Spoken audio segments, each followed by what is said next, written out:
Hermanos, buenos días, que Dios les bendiga. Bienvenidos para este primer culto dominical y también un saludo para los hermanos de diferentes lugares y amigos que se conectan con nosotros en este culto de las 7 horas de hoy domingo. Vamos a meditar en Éxodo, el capítulo 34. Y el tema para esta mañana es la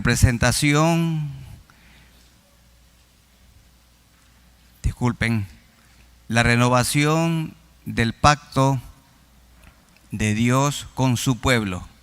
Renovación del pacto de Dios con su pueblo. ¿Dónde hizo Dios pacto con Israel? Vamos a buscar en Éxodo, el capítulo 19, los versículos 3 al 6. Busquemos Éxodo 19, 3 al 6.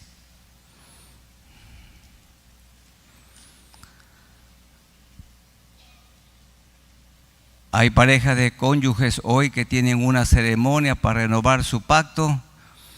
A mí me han pedido que yo participe de esas reuniones y la verdad que no he participado. Soy una persona que piensa que el matrimonio es para toda la vida. Un solo matrimonio, un solo pacto, solemne, sagrado, hasta que la muerte los separe. Pero si algunos renovan sus votos o los renuevan, está bien. Por lo menos nosotros en esta iglesia no tenemos esta costumbre. Aquí hubo la renovación del pacto. Vamos a mirar por qué. 19, del 3 al 6. Moisés subió a Dios y Jehová lo llamó desde el monte, diciendo: así dirás a la casa de Jacob y anunciarás a los hijos de Israel: vosotros visteis lo que hice a los egipcios y cómo os tomé sobre alas de águila y os he traído a mí. Ahora pues, si diereis oído a mi voz y guardareis mi pacto, aquí está haciendo Dios su pacto con el pueblo, vosotros seréis mi especial tesoro sobre todos los pueblos, porque mía es toda la tierra. Y vosotros me seréis un reino de sacerdotes y gente santa. Estas son las palabras que dirás a los hijos de Israel. Pero al pecar Moisés, ese pacto fue quebrantado. Dios siempre cumple su parte, aunque los hombres no cumplan con la suya. Por eso este pacto es un pacto unilateral. Dios siempre cumple lo que promete, pero lamentablemente nosotros somos personas que a veces no cumplimos lo que prometemos. Miren lo que pasó en el 32. Erigieron un becerro de oro. El pacto consistía que a Dios no lo iban a cambiar con ningún ídolo. Pero aquí notamos que quebrantaron el pacto. 32:1, viendo el pueblo que Moisés tardaba en descender del monte, se acercaron entonces a Aarón y le dijeron: levántate, haznos dioses. Es decir, fueron infieles, se prostituyeron. Haznos dioses que vayan delante de nosotros, porque a este Moisés, el varón que nos sacó de la tierra de Egipto, no sabemos qué le haya acontecido. Y Aarón, el sumo sacerdote, sin meditación, sin reflexión, con ligereza, obrando como un hombre simple, dice el verso 2, y Aarón les dijo: apartad los zarcillos de oro, no hay problema. Los zarcillos que están en las orejas de vuestras mujeres y vuestros hijos y de vuestras hijas, y traédmelos. Entonces todo el pueblo apartó los zarcillos de oro que tenían en sus orejas y los trajeron a Aarón. Y él los tomó de las manos de ellos y le dio forma con buril, esto es con un instrumento puntiagudo de acero, e hizo de ello un becerro de fundición. Entonces dijeron: Israel, estos son tus dioses que te sacaron de la tierra de Egipto. Esto le dolió tremendamente al corazón de Dios y también el corazón de Moisés.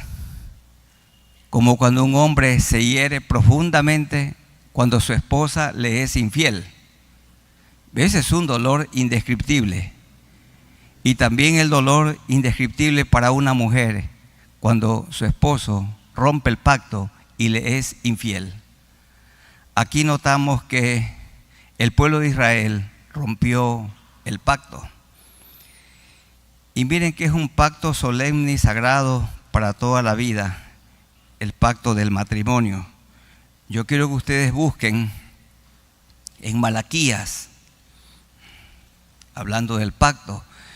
El matrimonio no es un simple contrato, no es un simple compromiso, es un pacto. Dice Malaquías 2:14 en adelante: mas diréis, ¿por qué?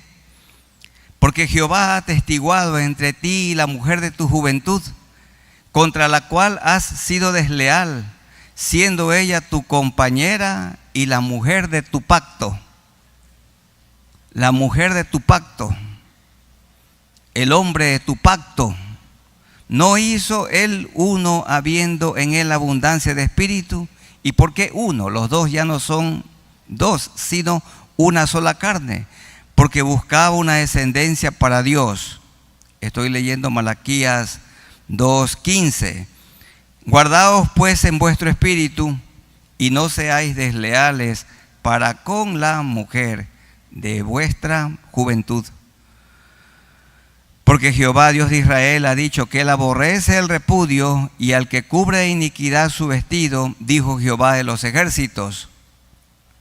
Guardaos pues en vuestro espíritu y no seáis desleales.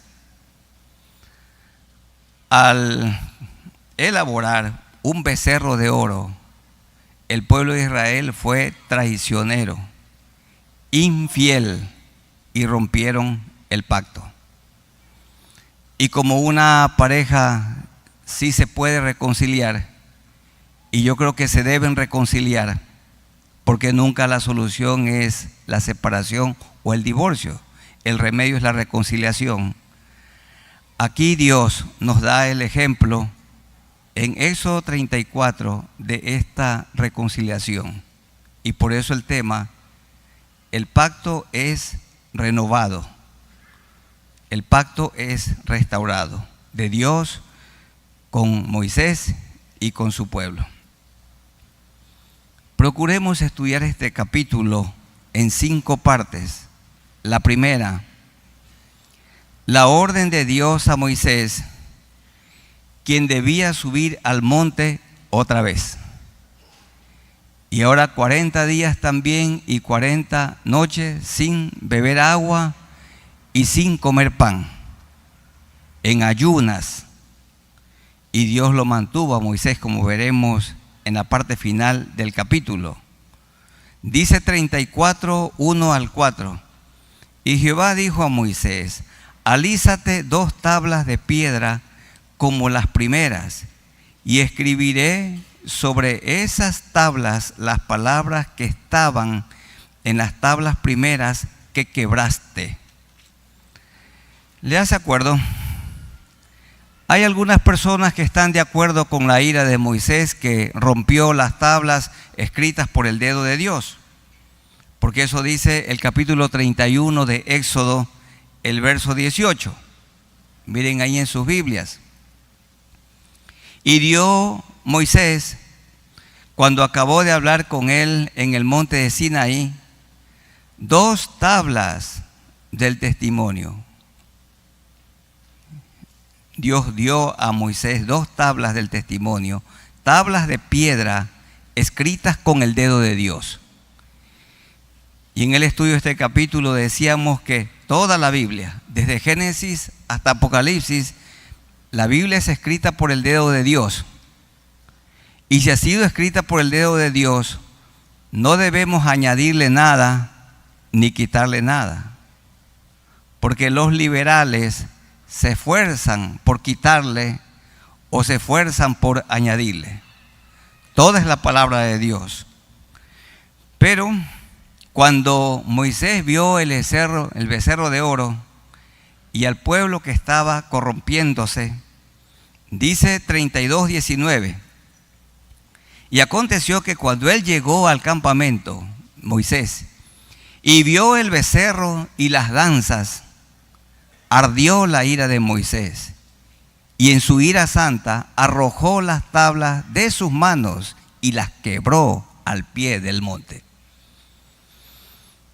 Los eruditos que son muy serios en estudio de la palabra, unos dicen, la actuación de Moisés estuvo bien, muy bien.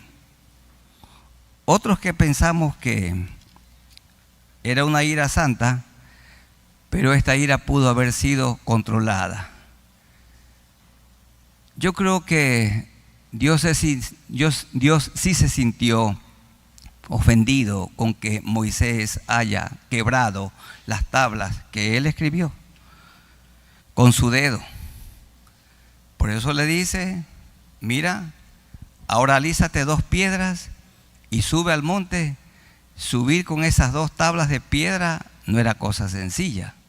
Tenía que sudar mucho, tenía que sufrir mucho. Pues y le recuerda porque tú las quebraste. Vean otra vez 34:1. Y Jehová dijo a Moisés, alízate 2 tablas de piedra, como las primeras. Tú las viste. Dios mismo las había alisado. Y las escribió con su dedo, los mandamientos. Y escribiré sobre esas tablas que tú debes alisar las palabras que estaban en las tablas primeras que quebraste, que tú quebraste. Y claro, Moisés, obediente, así lo hizo.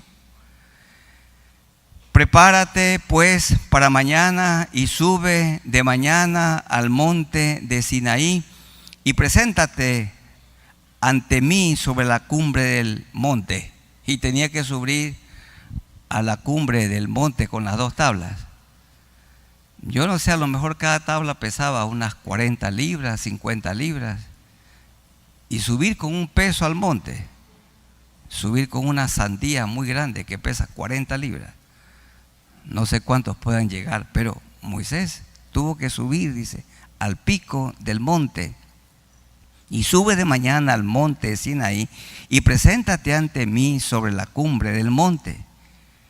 Y no suba hombre contigo, ni perezca alguno en todo el monte, ni ovejas ni bueyes pascan, es decir, no coman alimento alrededor delante del monte.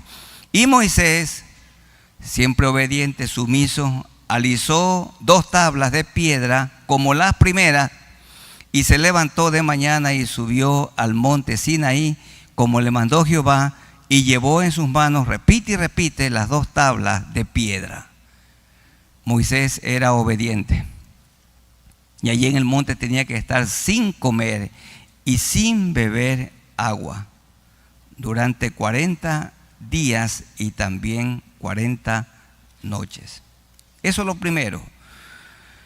En segundo lugar, en los versículos 5 al 10 tenemos la revelación del carácter de Dios. Y hermanos, este carácter de Dios, ustedes y yo también debemos cultivar. ¿Qué es el carácter? Tiene que ver con nuestro ser, lo que somos. Veamos una descripción perfecta del carácter de nuestro Dios santo y 3 veces santo. 5 al 10. Y Jehová descendió en la nube y estuvo allí con él, con Moisés, proclamando el nombre de Jehová. Y pasando Jehová por delante de él es delante de Moisés, proclamó. Jehová mismo proclamó Dios mismo dijo las palabras que están escritas en los versículos 6 y 7.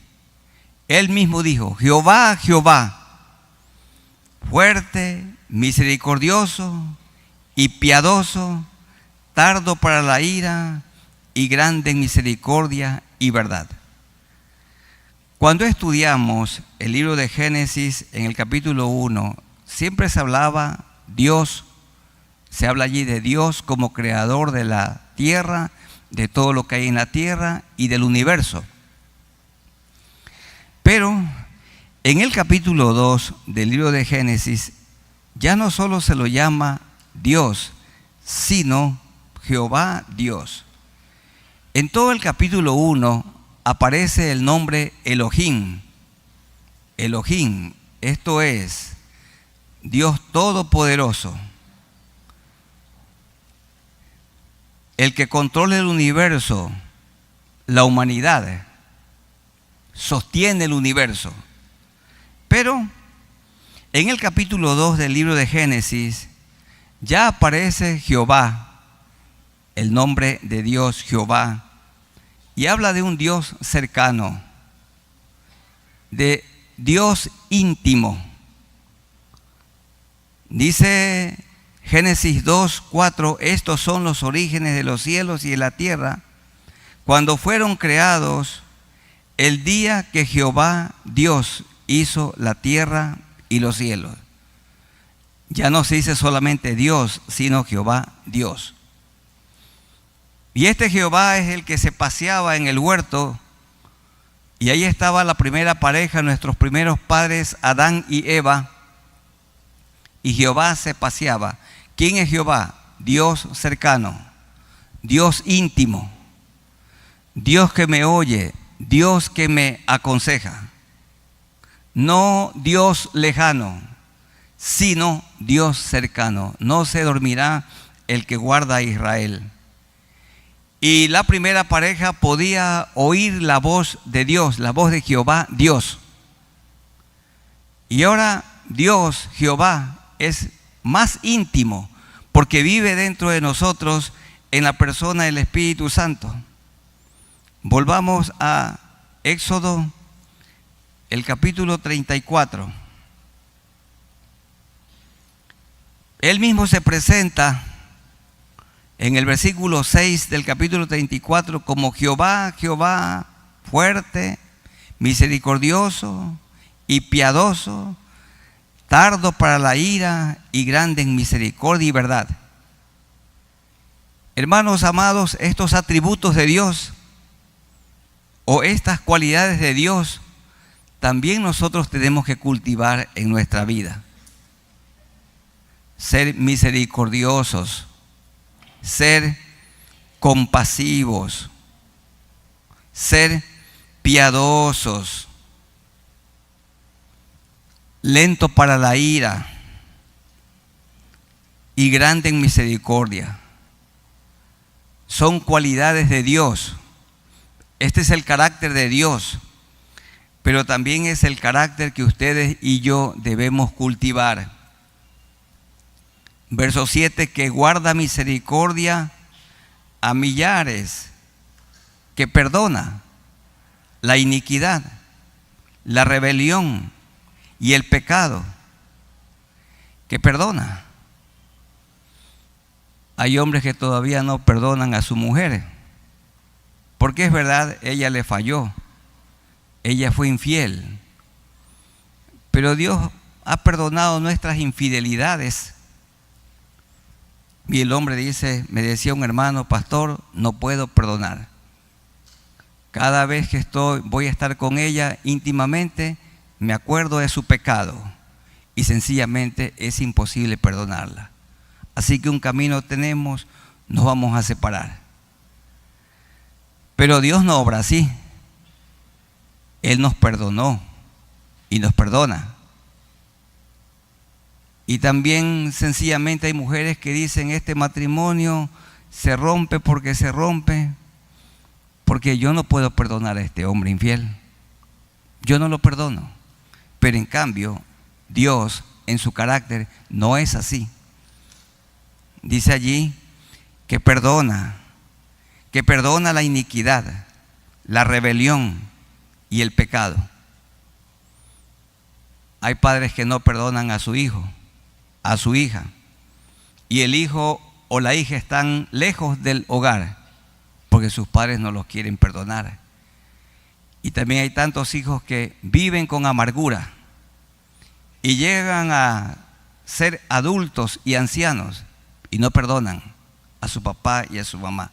Pero en cambio, de Dios se dice que perdona la iniquidad, la rebelión y el pecado, y habla también de su justicia.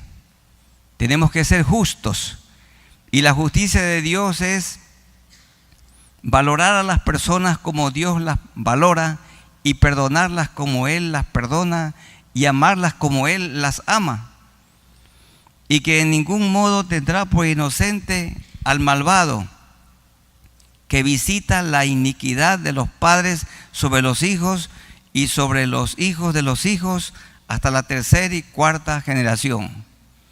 ¿Y cuándo se corta la maldición? Cuando la familia, cuando la persona se vuelve a Dios. Dios, en los versículos 5 hasta el 7, muestra su carácter. Y a continuación vemos la reacción de Moisés en el versículo 8. Entonces Moisés, apresurándose, bajó la cabeza hacia el suelo y adoró. Hermanos y amigos, cuando comprendemos quién es Dios, siempre será ese el resultado, la adoración. Moisés se humilló y adoró y dijo: si ahora, Señor, he hallado gracia en tus ojos, vaya ahora el Señor en medio de nosotros. Porque Dios dijo: ya no iré yo en medio de ustedes. Y aquí Moisés está rogando a Dios por el pueblo. Aquí sí, intercediendo por el pueblo, porque es un pueblo de dura cerviz y perdona nuestra iniquidad y nuestro pecado y tómanos por tu heredad. Moisés le ruega a Dios el perdón y le dice: Dios, perdónanos, reconcíliate ya con nosotros, no nos dejes, sigue en este proyecto a la cabeza, liderando este proyecto, porque tú eres Dios. Y así también tiene que hacer un hombre con su mujer, rogarle que le perdone. Te ruego que me perdones. Hijo, fallé, te ruego que me perdones. Papá, te he ofendido, te ruego que me perdones.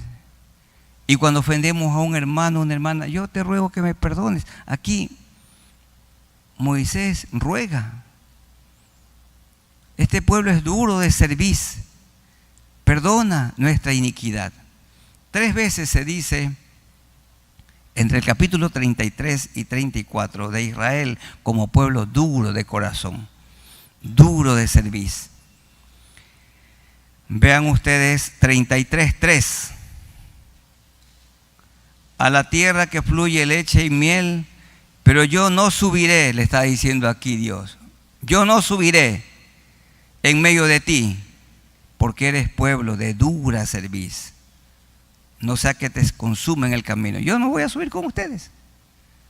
Esto dijo Dios por su malvado pecado, por su malvado actuar. Al hacer un becerro de oro, lo cambiaron a Dios por un ídolo. Y otra vez les dice pueblo de dura cerviz en el 33:5, porque Jehová había dicho a Moisés: di a los hijos de Israel, vosotros sois pueblo de dura cerviz. En un momento subiré en medio de ti y te consumiré. Le dijo: quítate tú, de ti yo haré una nación grande como lo ofrecía a Abraham, pero este pueblo lo voy a destruir. Y Moisés intercedió. Y Moisés oró, rogó a Dios para que esto no lo haga Dios. 34:10. Y él contestó: Dios, que es sensible, misericordioso, y viendo la humillación de Moisés, el ruego de Moisés, al de corazón contrito y humillado no despreciarás tú, oh Dios. Y Dios contestó en el verso 10: He aquí yo hago pacto, renuevo el pacto. He aquí yo hago pacto delante de todo tu pueblo. Haré maravillas que no han sido hechas en toda la tierra, ni en nación alguna. Y verá todo el pueblo en medio del cual estás tú la obra de Jehová, porque será cosa tremenda la que yo haré contigo. ¿Y qué de grande hizo? ¿Qué obra grandiosa? Vencieron a todos esos pueblos. ¿Se acuerda? Marcharon alrededor de la ciudad de Jericó y los muros cayeron para tomar venganza de los enemigos. También el sol se detuvo y la luna se paró. A esos portentos se refiere el verso 10 que Dios haría con el pueblo de Moisés y con Moisés mismo.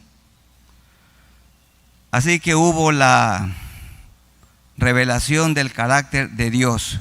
En tercer lugar, Dios advierte a su pueblo otra vez contra la idolatría.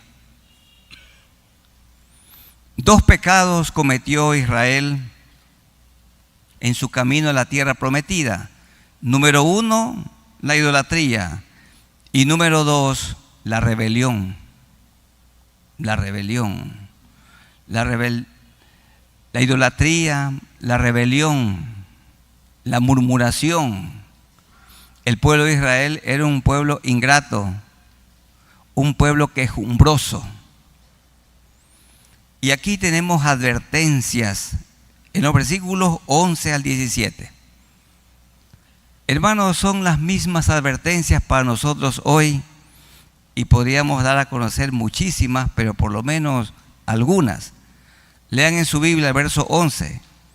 Guarda lo que yo te mando hoy. Guarda es obedece. He aquí que yo he hecho de delante de tu presencia al amorreo, al cananeo, al eteo, al fereceo, al heveo y al jebuseo. Guárdate de hacer alianza. No tengas convenio, no tengas ninguna relación. Guárdate de hacer alianza con los moradores de la tierra donde has de entrar. Guárdate, no lo hagas, para que no sean tropezadero en medio de ti.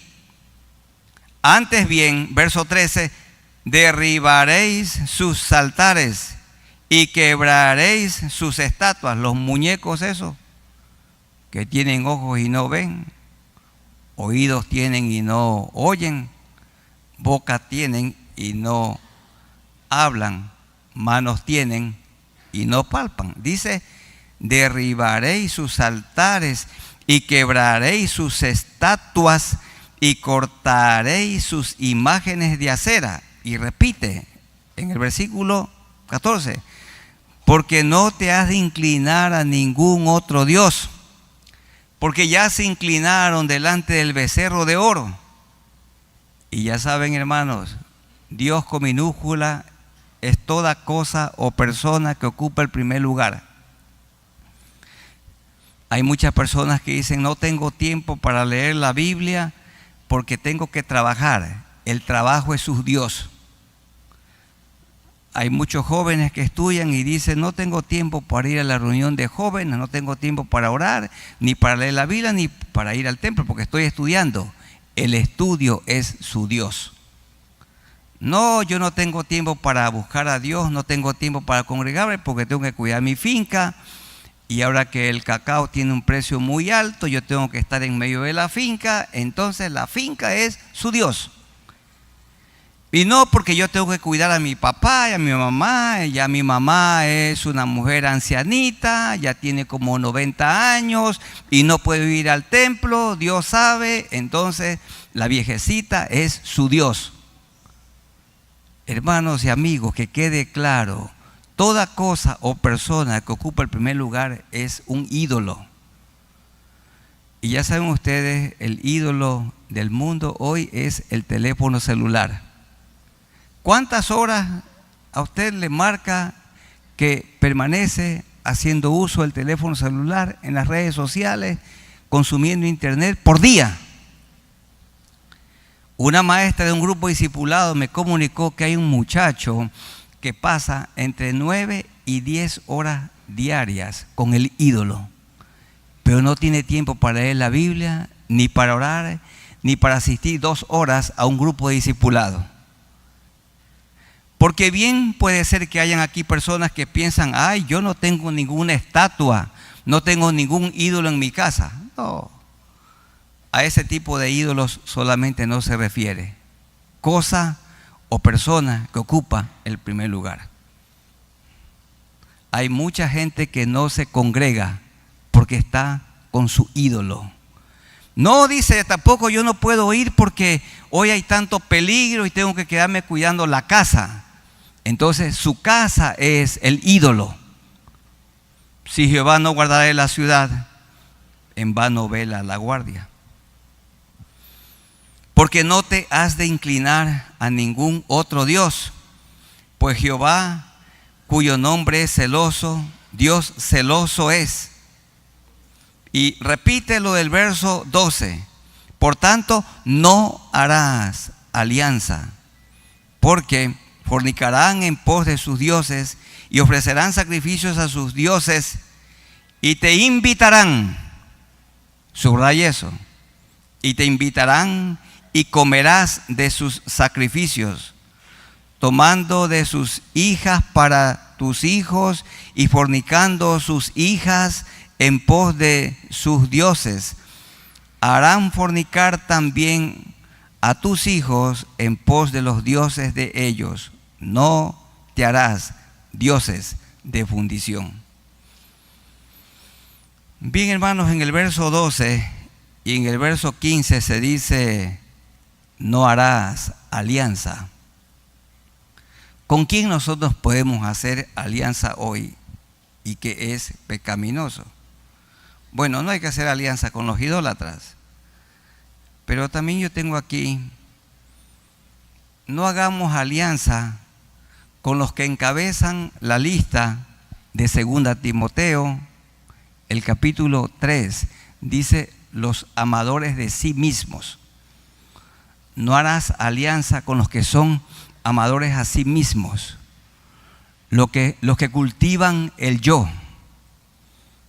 Esto habla de empoderar a las personas.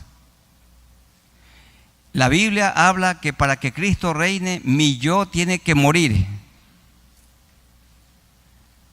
El yo no tiene que ser alimentado.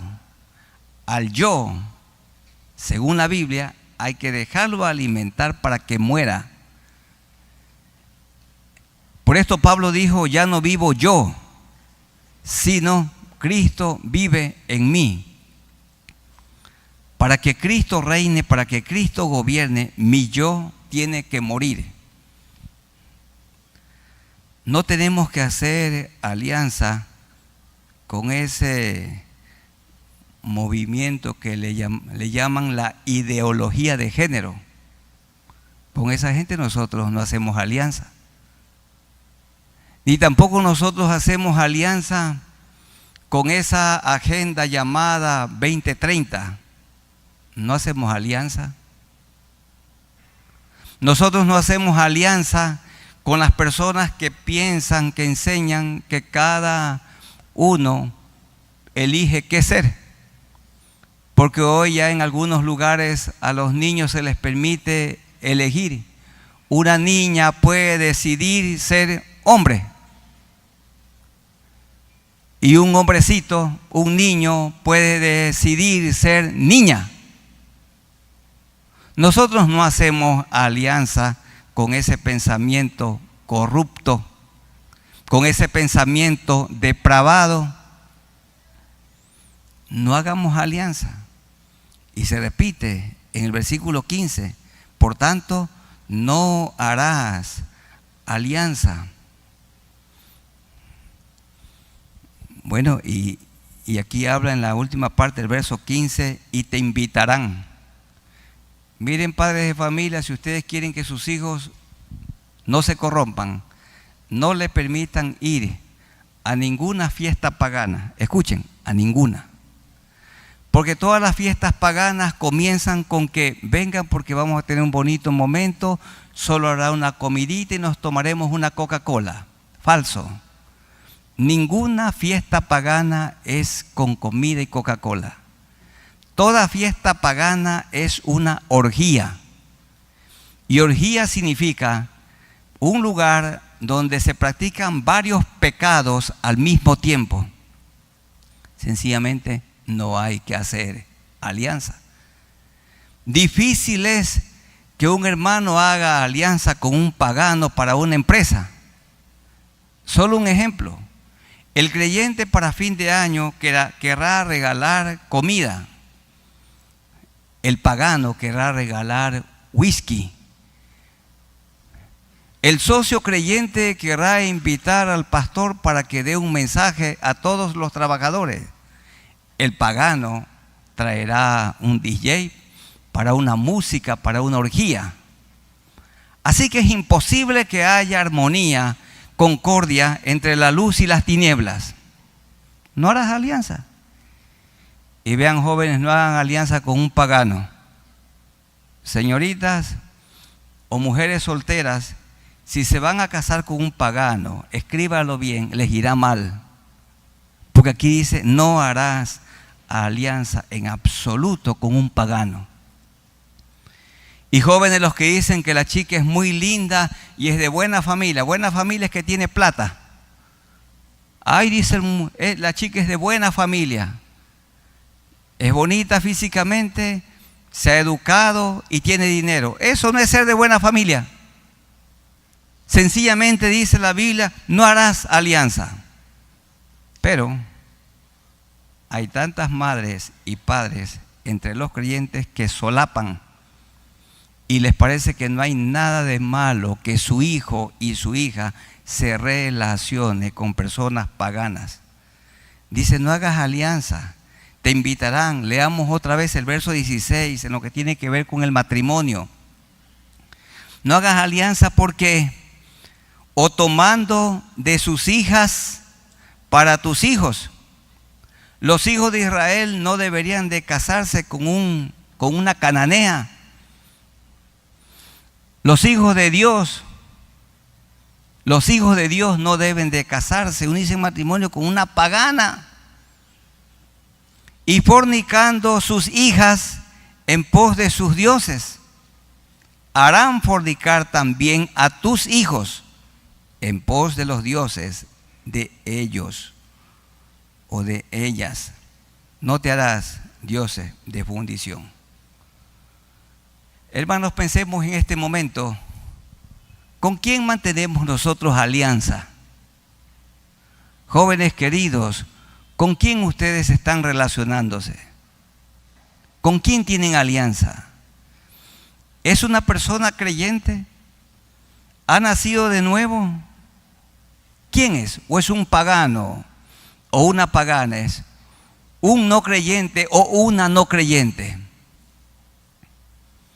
Y los hermanos que tienen negocio, ¿con quién están relacionados? ¿Con quién han hecho convenio? ¿Con quién han hecho contrato? ¿Con quién están relacionándose íntimamente como una alianza? Lo que Dios dice es, no haga alianza con los paganos. En cuarto lugar,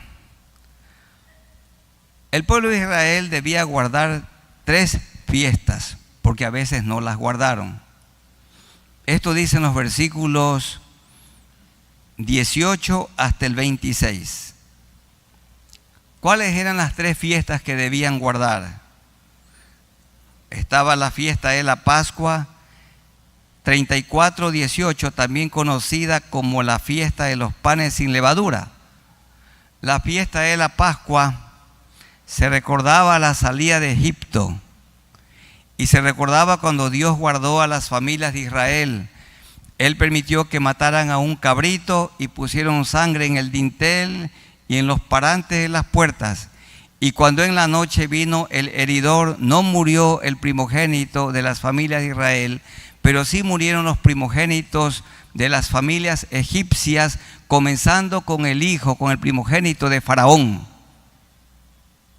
Entonces, donde había sangre, el heridor no tocó esa casa. Y hermanos, eso es lo que pasa hoy. Hoy matan y asaltan por todas partes. Hay mucha inseguridad. Pero escuchen esto. Donde estamos las personas lavadas por la sangre de Jesucristo, Él nos ha guardado. Él nos guarda y Él nos guardará. Escuché el día viernes a una hermana en su testimonio decir que han robado a la familia que vive a su derecha, han robado a la familia que vive a su izquierda y a los de la parte posterior los han vacunado, pero su hogar no ha sido tocado.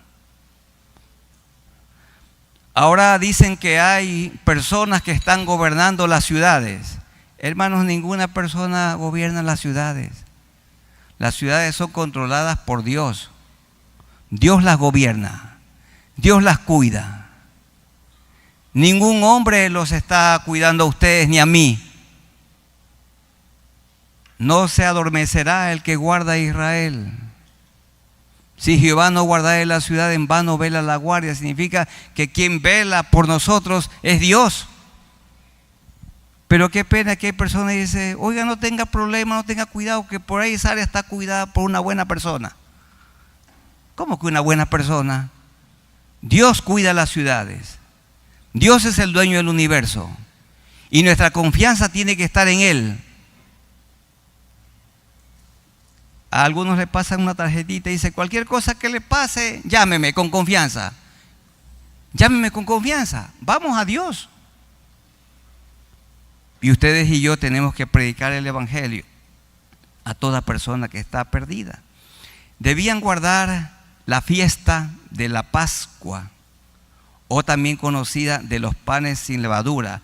Recordaban la salida de Egipto después de 400 años y muchísimos de esos años de esclavitud. La segunda era la fiesta de Pentecostés. Esa era la de los primeros frutos, como se habla en Hechos 2, Pentecostés. Los primeros frutos, los 120 predicaron y 3,000 personas se arrepintieron de sus pecados. Esa fiesta era al comienzo de la cosecha. Está en el verso 22. También celebrarás la fiesta de las semanas, de las primicias, de la siega y de la fiesta de la cosecha a la salida del año. La fiesta de Pentecostés al comienzo de la cosecha, por eso habla de primicias. Y la otra fiesta, también conocida como los tabernáculos, la última parte del verso 22, a la salida de la cosecha. Entonces, 3 fiestas eran las que debían de guardar. Número 1, de la Pascua. Número 2, Pentecostés. Número 3, la fiesta de los tabernáculos. Y dice el verso 19 del capítulo 34, todo primer nacido mío es, y de tu ganado todo primogénito de vacas o de ovejas que sea macho, pero redimirás con cordero al primogénito del asno, es decir, en lugar del primogénito del asno, dar un cordero. Y si no lo redimieres, quebrarás su cerviz del hijo del asno. Redimirás todo primogénito. Significa, en lugar que el hijo primogénito muera, se debía dar el valor de un animal. Redimirás todo primogénito de tus hijos, y ninguno se presentará delante de mí con las manos vacías. Hoy también es igual. No nos presentamos a Dios, los genuinos creyentes, con nuestras manos vacías, siempre con un corazón lleno de gratitud y también con nuestras manos, entregándole a Él nuestros diezmos, ofrendas, promesas. 6 días trabajarás, mas en el 7º día descansarás. Aún en la arada y en la siega descansarás. Dice el versículo 24, porque yo arrojaré a las naciones de tu presencia y ensancharé tu territorio. Habla de bendición. Es correcto que un hermano que tiene una finca, Dios lo ha bendecido, se presenta delante de Dios con sus manos llenas y compra otra finca y compra otra finca. Yo recuerdo en el año 1993, esta iglesia tomó una decisión. Tuvimos una asamblea, siempre recuerdo, y teníamos que decidir. O la Iglesia Alianza Central de Milagro compra terrenos alrededor del templo original, o compramos un terreno grande por la vía a Guayaquil, vía al 26. Y hubo el consenso que la iglesia pueda expandirse donde estaba, aquí en las calles Vargas Torres y García Moreno. Y nosotros entonces, el año 1993, comenzamos a expandirnos y compramos 16 terrenos. Tenemos todas las escrituras, poco a poco, hasta el fondo, la Casa Betania, el Coliseo Alianza, todas esas instalaciones las compramos desde el año 1993. ¿Cómo? Con los hermanos generosos, algunos ya están con el Señor en el cielo, que siempre vinimos con las manos llenas para dar para la obra de Dios, para que el Evangelio sea predicado en esta ciudad, en este país, en el continente y por todo el mundo, para el sustento de obreros, para el sustento de la Iglesia Nacional, para el sustento del Seminario Bíblico Alianza del Ecuador y también para el sustento de familias pobres que no tienen nada. Entonces no nos hemos presentado con nuestras manos vacías, porque yo arrojaré a las naciones de tu presencia y ensancharé tu territorio. Eso hizo Dios con esta iglesia. Hoy hay un terreno que es muy amplio, todo ocupado, y en una buena parte del terreno ustedes tienen estacionados sus automóviles. ¿Por qué? Porque desde 1993 el Señor nos ha ensanchado. Y ensancharé tu territorio y ninguno codiciará tu tierra cuando subas para presentarte delante de Jehová tu Dios 3 veces en el año. Entonces en el año 1993 hubo visión y Dios no se equivocó, porque queríamos pedir a la Asamblea Nacional para que el terreno y templo que había en ese tiempo, conocido como el primer templo, venderlo y comenzar a comprar por la vía al kilómetro 26, por la vía a Guayaquil, junto a la UNEMI, a la actual universidad. No había en ese tiempo la UNEMI, sí había una extensión de la Universidad de Guayaquil. Hoy una universidad muy numerosa, por la gracia del Señor. Bueno, gracias a Dios, siempre nos presentamos con las manos llenas. Y ahora este hermoso templo es el resultado de esa visión. Aquí mismo hay 1, 2, 3, a 4 personas le compramos 4 terrenos donde está levantado, construido este templo que le llamamos el tercer templo. Hermanos queridos, si hay que trabajar con visión, y si ustedes después de cumplir con la familia y darle la parte de Dios, hay recursos para invertir y agrandarse, háganlo con confianza. Eso no es ambición, eso no es amor al dinero. Hay que tener visión, porque el Señor bendice mucho a algunas familias para que contribuyan más, para invertir y expandir el reino de los cielos. Hay misioneros por todo el mundo a quienes hay que sustentar. No ofrecerás cosa leudada junto con la sangre de mi sacrificio. La levadura es símbolo del pecado. Ni se dejará hasta la mañana nada del sacrificio de la fiesta de la Pascua. Y sigue diciendo, las primicias de los primeros frutos de la tierra llevarás a la casa de Jehová tu Dios, y no cocerás el cabrito en la leche de su madre, porque esta era una cruel práctica pagana. Y Dios no quería que el pueblo de Israel practique lo que los paganos de alrededor hacían. Y en último lugar, ya Moisés tenía en sus manos nuevas tablas, y cuando él descendió del monte, su rostro resplandecía. 27 y 28. Y Jehová dijo a Moisés, escribe tú estas palabras, porque conforme a estas palabras he hecho pacto contigo, con Israel, un pacto renovado. Y él estuvo allí con Jehová 40 días y 40 noches. No comió pan ni bebió agua. Y escribió en tablas las palabras del pacto por los 10 mandamientos. Los que quieren saber qué es ayunar, aquí tienen cómo es un verdadero ayuno. Porque dice que algunos ayunan con frutas. Eso no es ayuno. Hay otros que ayunan con jugos de frutas. Para nada no es ayuno. Moisés estuvo en ayunas 40 días y 40 noches. Por favor, lean el verso 28. No comió pan ni bebió agua. Siempre andan preguntando las personas qué es ayunar. Es no comer pan, nada, ni agua. Y por lo menos un día entero, comer algo al siguiente día.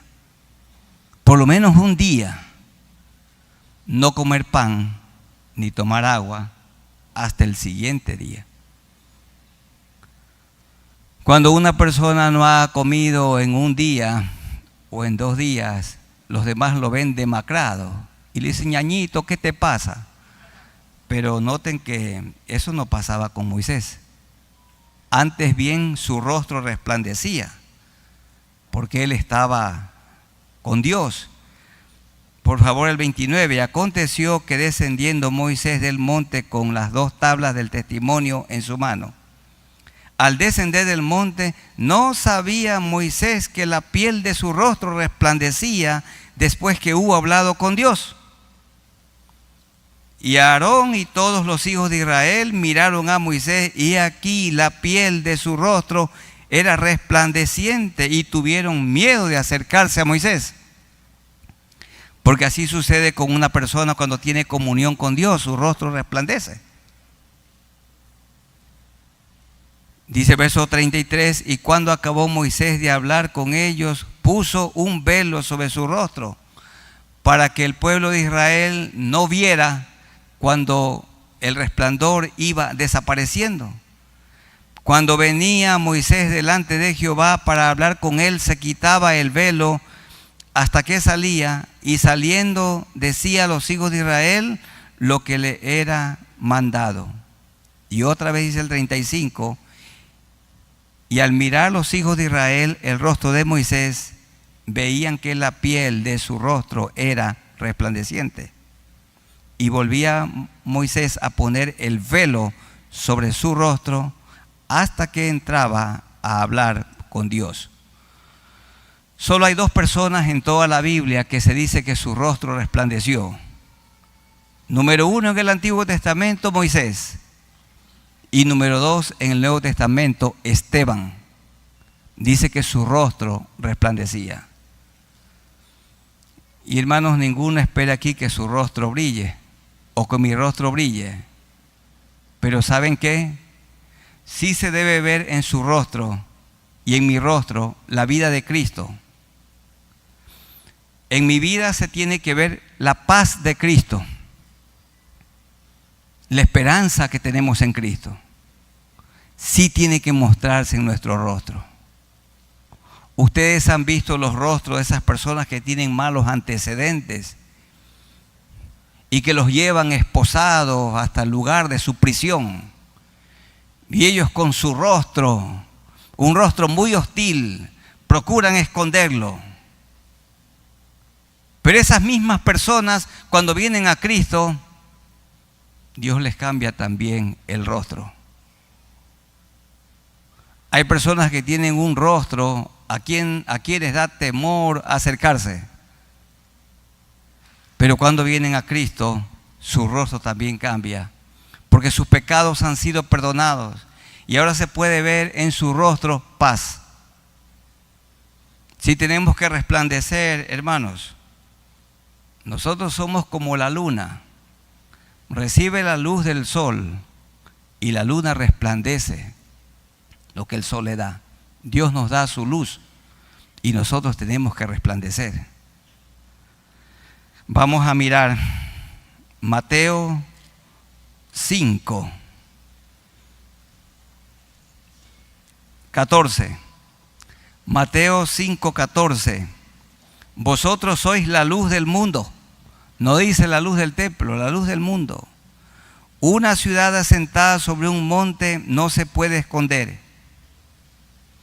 Ni se enciende una luz y se pone debajo de un almud, sino sobre el candelero y alumbra a todos los que están en casa. 16. Así alumbre vuestra luz delante de los hombres, para que vean vuestras buenas obras y glorifiquen a vuestro Padre que está en los cielos. Vosotros sois la luz del mundo. Quiere decir, predicamos el Evangelio. Mostramos en nuestra vida que Dios vive en nosotros y tenemos paz. Y cuando un hombre fiel predica el Evangelio, una mujer fiel predica el Evangelio, un hijo obediente predica el Evangelio. Predicamos con el testimonio, con la vida, y también hay que hacerlo con nuestra boca. Y Filipenses 2. Filipenses 2. Filipenses, el capítulo 2. El verso 15. Para que seáis irreprensibles y sencillos hijos de Dios, sin mancha, en medio de una generación maligna y perversa. ¿En medio de quiénes vivimos, hermanos? De una generación maligna y perversa, en medio de la cual resplandecéis, así como Moisés resplandeció, no con un cuerpo brillante, sino con una vida santa,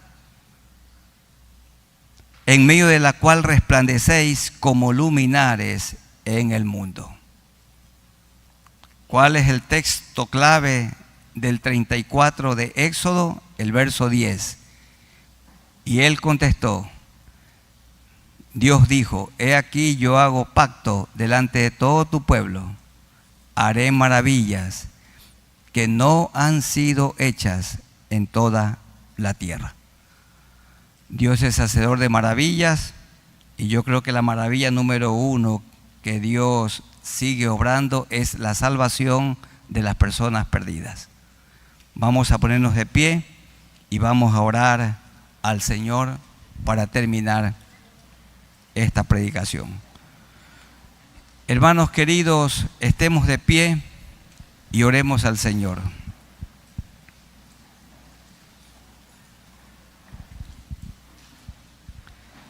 Dios nuestro, gracias por este capítulo 34 del libro de Éxodo. Se habla de la renovación del pacto de Dios con su pueblo. Moisés intervino, Moisés oró, Moisés intercedió, Moisés se humilló y Dios lo oyó. Le dijo, Señor, tú tienes que continuar al frente de este proyecto. Si tú no vas delante de nosotros, no nos saques de aquí. Y Dios perdonó otra vez a su pueblo, porque habían hecho un becerro de oro. Habían reemplazado a Dios. Ellos habían fallado al pacto. Dios cumplió con su parte, pero el pueblo no lo hizo. Y sigue siendo así hoy, que Dios cumple siempre lo que promete, pero nosotros a veces somos infieles. Mi hermano querido, este es el momento para reconciliarse con Dios. Si Dios está siendo reemplazado por algún ídolo, si hemos hecho alianza no con Dios, sino con alguna cosa o persona, entonces hay que reconocer esto delante de Dios y decirle: Señor, yo me reconcilio contigo en este momento. También, hermanos, este es el momento para confesar nuestros pecados y digámosle al Señor: Señor, te confieso mis pecados, porque tú eres fiel y justo para perdonar nuestros pecados y limpiarnos de toda maldad. Hay que ponernos a cuentas con Dios en este momento. Gracias, Señor, porque eres misericordioso, piadoso, justo, santo. Nos has dado a conocer tu carácter. Nosotros también debemos cultivar tu carácter en el nuestro. Y amigos, los que nunca se han arrepentido de sus pecados, allí de pie o los que están conectados, díganle al Señor: Señor, yo me arrepiento de mis maldades. Reconozco que estoy perdido. Tú derramaste tu sangre en la cruz del Calvario. Perdóname todos mis pecados. Lávame con la sangre que derramaste en la cruz. Tú moriste por mí como mi sustituto. Dame tu Santo Espíritu y ayúdame a vivir desde hoy una vida nueva. Gracias, Señor, por esta salvación tan grande que tú sigues ofreciendo al mundo pecador. Ayúdanos, Señor, a resplandecer, que mis hermanos y yo, con nuestra vida y con nuestra boca, prediquemos el Evangelio del Señor Jesucristo.